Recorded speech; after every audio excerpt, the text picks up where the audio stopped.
India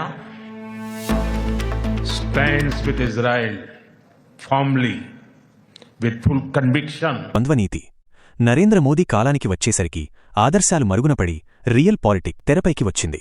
దీన్నే విమర్శకులు వ్యూహాత్మక ద్వంద్వనీతి అని అభివర్ణిస్తున్నారు. కాగితాలకే పరిమితమైన మద్దతు. ఐక్యరాజ్యసమితిలో భారత్ ఇప్పటికీ 2 స్టేట్ సొల్యూషన్ అని ఓటు వేస్తుంది.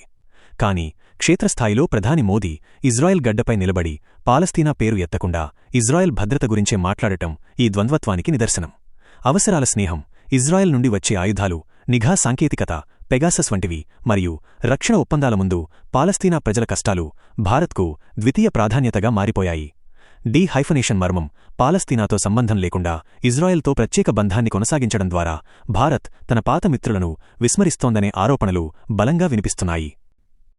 ముఖ్య కథనం: వాజ్పేయి ధర్మం నుండి మోదీ అవసరం వరకు.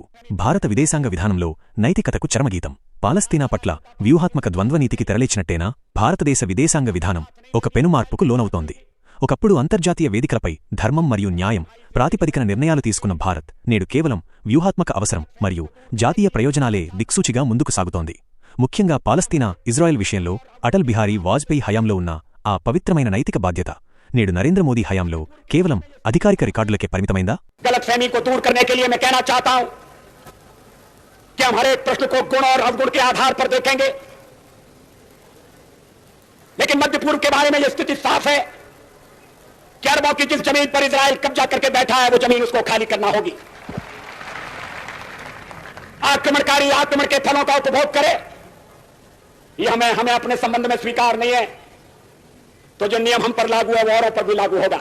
ఇజ్రాయెల్తో పెనవేసుకున్న ప్రగాఢ స్నేహం వెనుక పాలస్తీనా ఆకాంక్షలు బలైపోతున్నాయా అన్న చర్చ ఇప్పుడు ప్రపంచవ్యాప్తంగా సాగుతోంది. వాజ్పేయి యుగం ధర్మమే మార్గదర్శకం. అటల్ బిహారీ వాజ్పేయి విదేశాంగ విధానంలో ఒక స్పష్టమైన నైతికత ఉండేది. పాలస్తీనా విముక్తిని ఆయన భారత్ స్వేచ్ఛా పోరాటంతో సమానంగా చూశారు. నైతిక గొంతుక 1977లో ఆయన చేసిన ప్రసంగం నేటికీ మారుమోగుతోంది.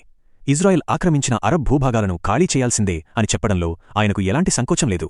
ఆత్మీయ బంధం పాలస్తీనా నేత యాసర్ అరాఫత్ను ఒక రాజకీయ నాయకుడిలా కాకుండా ఆత్మబంధువులా గౌరవించారు. అప్పట్లో పాలస్తీనాకు మద్దతివ్వడమనేది భారతదేశం తన ఆత్మకిచ్చుకున్న నిబద్ధత.